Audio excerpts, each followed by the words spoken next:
What is up? ApexReaper here, playing more of the Dwarves, and I realized last episode we never took a look at Gorilla. Yeah, that one. She's got Persuasion, passive. If an enemy deals damage to her, she forces her will onto him. Only one enemy at a time. Quickfire. Gorilla shoots several crossbow bolts at enemies nearby in quick succession. 3 hits. Gorilla shoots 3 bullets at a target in quick succession. It causes a lot of damage. And Shadow Stab. Gorilla disappears and reappears next to an enemy, dealing a stab to him. It's kind of cool. That one does a lot. It looks like 1800 explosion things, which I'm going to say is damage. Alright, that's cool. So, we are on our way to this question mark, which I'm going to go this way, down, then around. Maybe go here. Yeah, that sounds good. You spend the night protected from the wind in a ruin, and are sitting around a campfire as the topic of your new companion's performance on the stage comes up. Sleight of hand, speed, alchemy, and makeup can have an incredible effect. Nomura transformed herself into an elf using the latter. I also noticed your weapons, Nomura. I've never seen such swords before. Their names are Crescent and Sunbeam. I designed them myself. It took a long time until I found a smith who was able to make them. She looks like a pointy ear too. Nature hasn't been kind to her. For this absent-minded remark, Boindil receives evil looks from Nomura and grins from the men. Perhaps I really am an elf, and will bring you a nightmare in your sleep tonight. Don't be surprised if you wake up screaming. For a moment, it seems as though she has merged with the darkness, but when you blink, everything is back to normal. By the gods, isn't she magnificent in her role? There is no denying what Rodario says. She is awesome, and those weapons are freaking cool. The group isn't overly friendly towards Geralda, and this evening she's sitting once again apart from the others. You ask yourself what you can do to break the ice when you see that she has a file in her hand. The file is wrapped around with silver wire and has a snap lock. The liquid in it is black. Geralda opens the lid and takes a big swig. As she puts down the bottle, a smile flits across her face, followed by a short expression of deep satisfaction. It is the first time that you have seen a positive emotion on the face of the somber dwarf. Is that medicine? No, it's... I don't know either. If I don't drink it, I have a longing for it. It gets stronger and stronger until I can't stand it anymore. When I drink it, the longing disappears, and I feel rested and strong. And when the file's empty? I don't know. I don't know where I got the drink from, let alone what it is. But if I don't drink it, frackers, give me strength. I think I would go crazy or die. Geralda plays with the file, lost in her thoughts, as if she were trying to remember where she saw it for the first time. Huh. Alright. Sit on. When you enter the pretty little village with its richly ornate houses and its temple to Palandial at its centre, you can see an angry mob some distance away. The villagers are hassling a young woman, insulting her and pushing her to the ground. Not cool. You push your way through the crowd of people and stand in the way of the villagers. What's going on here? A man dressed in richly decorated vestments looks you up and down. Palandial be with you, dwarf. It is none of your business, but this woman here is a thief. She and her henchmen have emptied the monastery's granary, and were willing to abandon us to our fate. That's a lie. We asked for help and these people turned us away. I came back to ask again.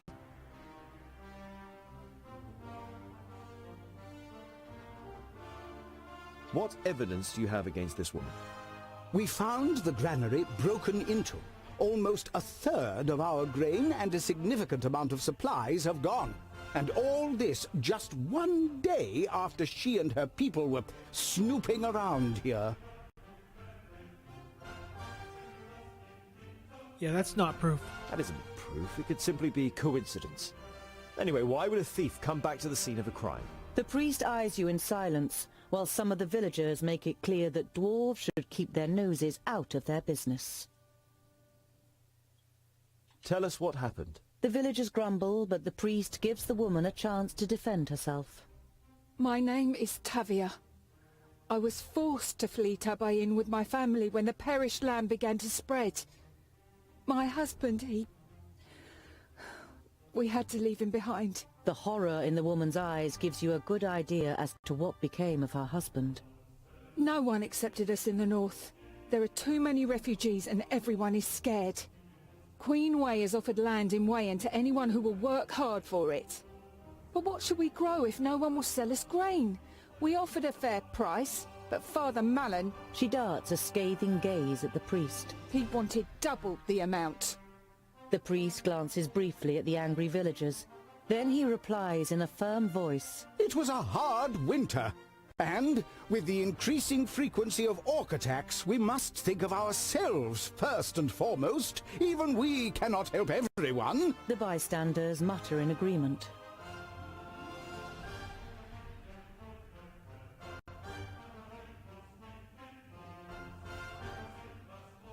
Let her go. Let the woman go. The priest looks at you in astonishment. He is not used to being given orders. But before he can reply, you step towards him and beckon him down to you.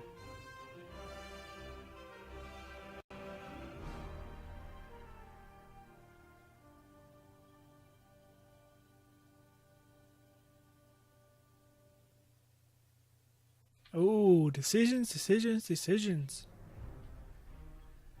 I don't want to reward this guy. I don't like him. But do I want to threaten him? I usually don't choose threaten. Maybe this girl's lying. Yeah, we'll do that. If this is the woman behind the robbery, then she might lead us to the loot. Now, what is more important to you? To see the woman hanged here and now, or to get your grain and supplies back? The priest looks at you taken aback. He clearly hadn't expected such cleverness from a dwarf. After short consideration, he nods. Let the woman go. Dissatisfied grumbles come from the crowd, which the priest tries to dampen with appeasing gestures. That is an order in the name of the goddess. The woman gets to her feet. A passage opens between the group of villagers. She looks at you in reflection for a moment. Then she nods and leaves the square at a controlled pace.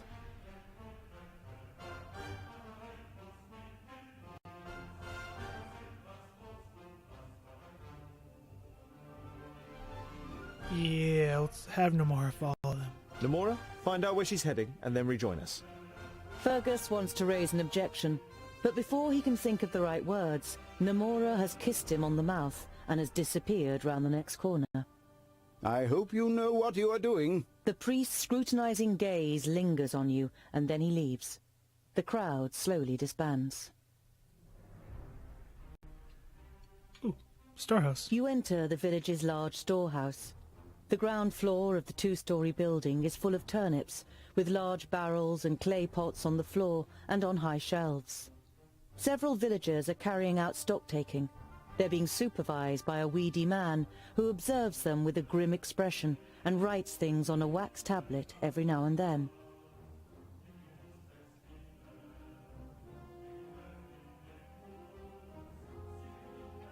Work is in full swing. The man with the wax tablet grumbles now and then in agreement when one of the peasants shouts out a number to him. It shouldn't take too much longer until they finish the inventory. There are sacks piled up on top of one another on the first floor. They are most likely filled with different kinds of grain and, judging by the omnipresent white dust, flour.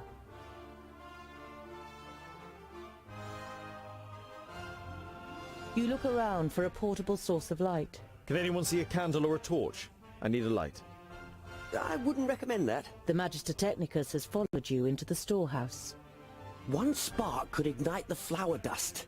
We sometimes use the effect when we want to create huge balls of fire on the stage. I think we could do without huge balls of fire in here. You walk towards the only area in the storeroom where you can see the floorboards. You hesitate as your boots slip on the floor, as if you're walking on mud. Tongue deal. The Magister Technicus carefully observes the roof beams above the empty corner. He grabs at a beam and crumbles something between his fingers. You can't make out what it is, so you copy him and feel damp, rotten wood. It's very easy to pull away small pieces. What are you doing here? The man with the wax tablet is standing on the stairs. He sounds half angry, half shocked. No one is allowed in here. I really do want to say that.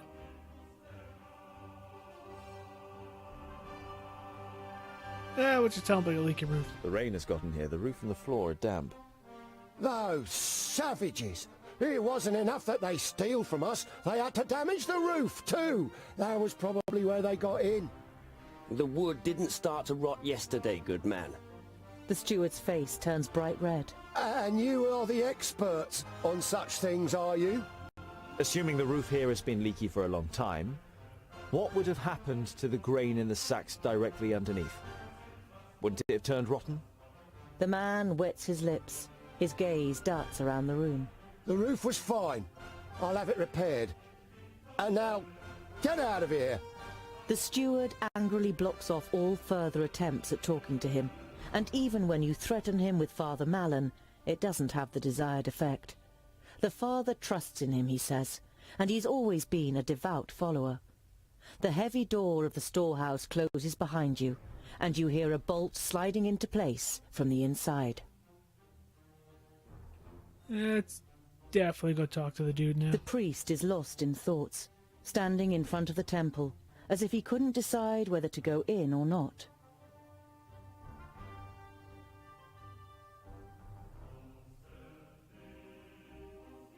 The roof of the granary is leaky. We saw some rotten wooden planks. Again? Morris only had the roof repaired last summer. Did he? If he didn't, some of the grain would have got damp and rotten. Out of the question. Morris would have reported that. He checks the grain once a month, and there were no complaints. The priest has absolutely no doubt in what he is saying, often a sign that someone hasn't thought things over.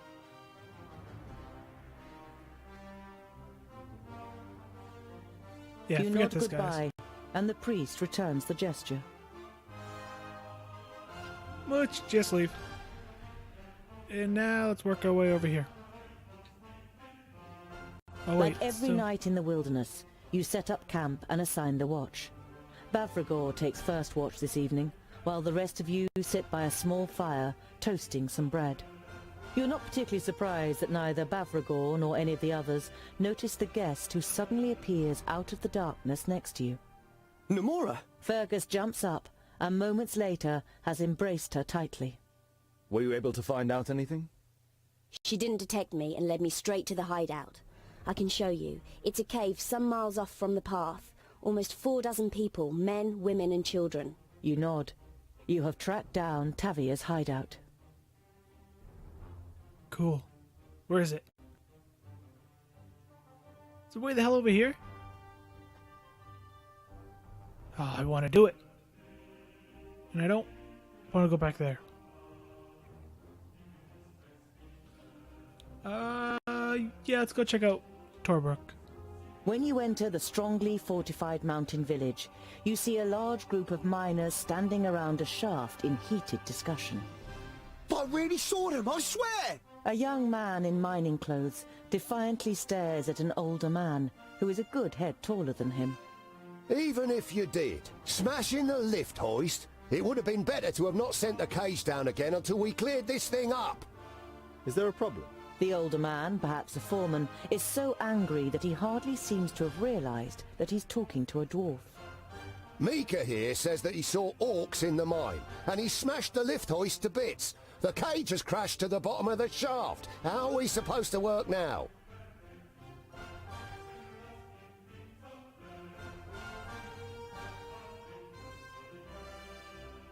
Yeah, I'm gonna kill some orcs. Can we help you somehow? Help? Well, we'll have to repair the hoist, and we need a new cage. The foreman turns to a man next to him for answers. He's just as muscular, with dirty, calloused hands and an angular face. It will take at least 2 weeks, but we don't need any help, unless you can speed up time. I'll need 1 day. 2 at the most, if there are problems. The foreman looks aghast at the Technicus, unsure whether he's joking or not. 1 day? Have you got any idea how... Fergus is the most talented Magister Technicus in Girdlegard. And anyway, what have you got to lose? Let him help.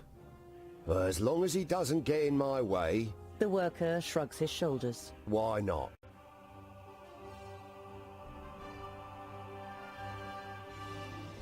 Yeah. Good. Then we'll help you. But we would like provisions for it. 30 rations.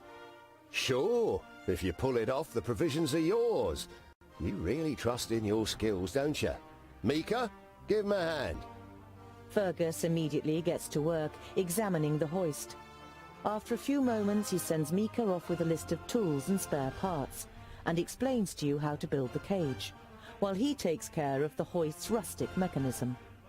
After half a day, the cage is operational again, but Fergus is still busy with the hoist. You just hear him muttering. So far, there is no automatic brake in case the ropes snap, but it shouldn't be too hard to fit one. Fergus decides to fit the automatic brake, but it takes more time than expected.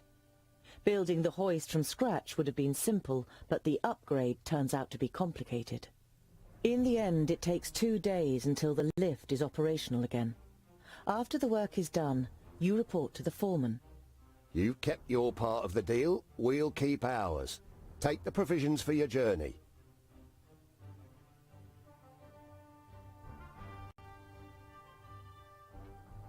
Ooh.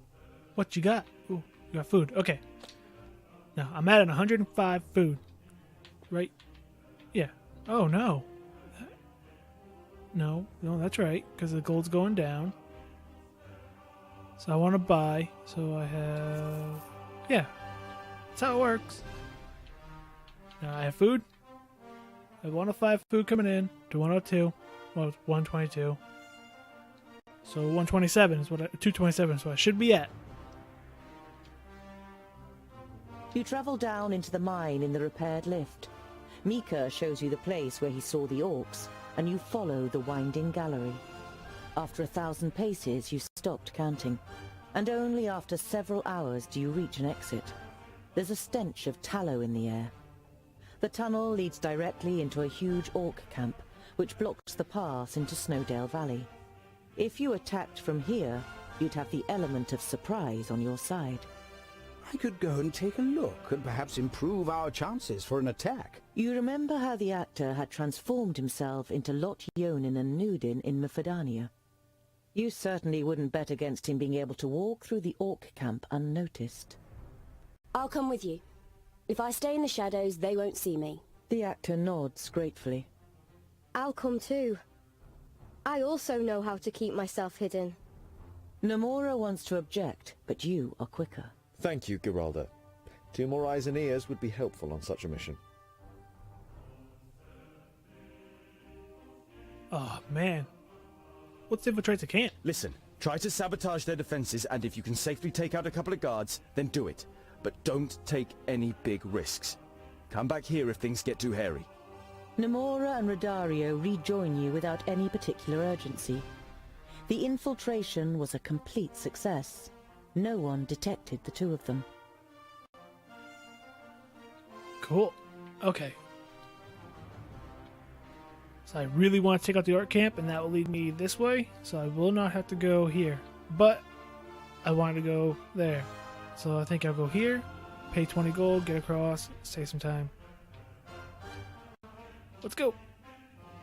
As on the previous evening, Bavragor sits apart from the others. But tonight, he waves you over. Smeralda, my sister. You want to know what happened, right? You nod and sit down. She followed Boindle into battle. We tried to talk her out of it, but she was as unyielding as a mountain. Then came the day when the High Pass was attacked. Bavragor drinks from his liquor. He killed her. Blinded by the frenzy of battle, he thought she was one of the enemy. I can never forgive him. He killed my sister. Could you? You inevitably remember the loss of Lot Yonan, Frala, and her children. You remain sitting in silence, each of you deep in thought. Boendal approaches, having either heard you or guessing what you are talking about. His fierce life forge is a curse. He thought the orcs had robbed him of his love, and the ire came over him. Sometimes he calls her name in his dreams. Oh, he'd never admit it, but he suffers just like Bavragor. He too loved her. The stonemason doesn't react, so you and Boendal go back to the others by the fire. Shit. It's pretty crazy. No, I don't want to. We don't care about the tavern. Continue on the way. The minstrel. The familiar jetty is empty. So, we meet again. You want to get across to the other side? Yeah, we know all this. 20 gold. You give Samuel the gold. We could have done. Let's see. I don't think we're buying food.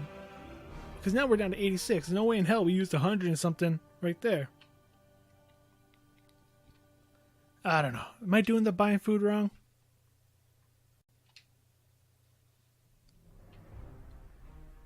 Huh. That sucks. Thieves hideout. You can make out a cave in the bank of a dried-out riverbed, with several small fires burning in it. You don't see any guards, so you approach carefully. Men and women jump as they notice you. There is terror written in their emaciated faces. When a little girl screams and runs away from you, the whole camp is alerted, and a group of men and women step out of the cave. Is that them? Your benefactors? Tavia, who came out of the cave next to the man, nods. You've led them straight here. Who are you? The man resembles Tavia.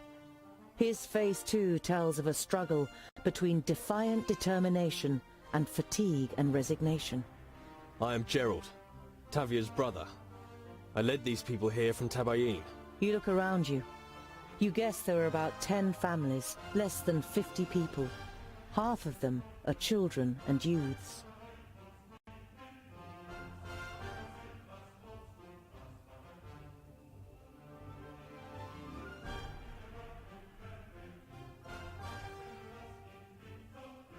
Tabayin is a fertile country in the north, but much more importantly these days, it borders the Perish land to the east. How are things in Tabayin? Gerald's expression changes. It's as if he's looking through you. The Perish land is raging. It poisons the spirit, and those who become possessed by it just... Gerald looks at his hands, which he involuntarily forms into claws. They no longer recognize you. Brothers, mothers, children. My brother-in-law. I had to... With visible effort, he wrenches himself free of his terrible memories. We can only hope that the Magi manage to build a new barrier soon. You cannot bring yourself to quash the last hope he has. Your sister couldn't have known that she was being followed. Namora has quite a talent for not being seen. She shouldn't even have gone to Seaton in the first place. I knew that nothing good would come of it. Tavia went to Seaton on her own initiative. Our gold was gone and our supplies were dwindling, despite being on half rations. I said we should just take what we need if no one is going to help us, but my sister wouldn't have anything to do with it.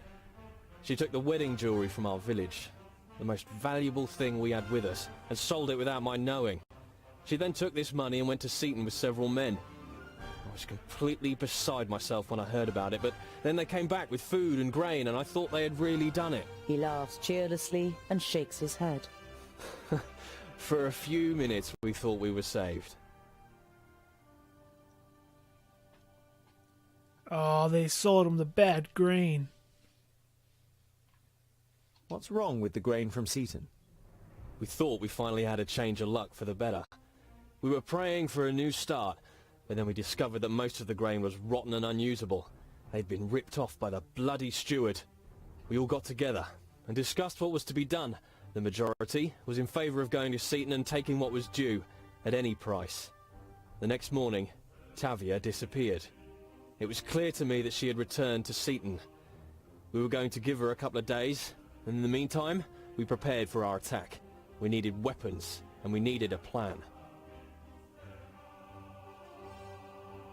The supplies and the grain, where are they? Gerald glances at your companions. The grain is mainly useless. There's only 4 or 5 usable sacks. We shared out the supplies, and that'll keep us going for the next few weeks.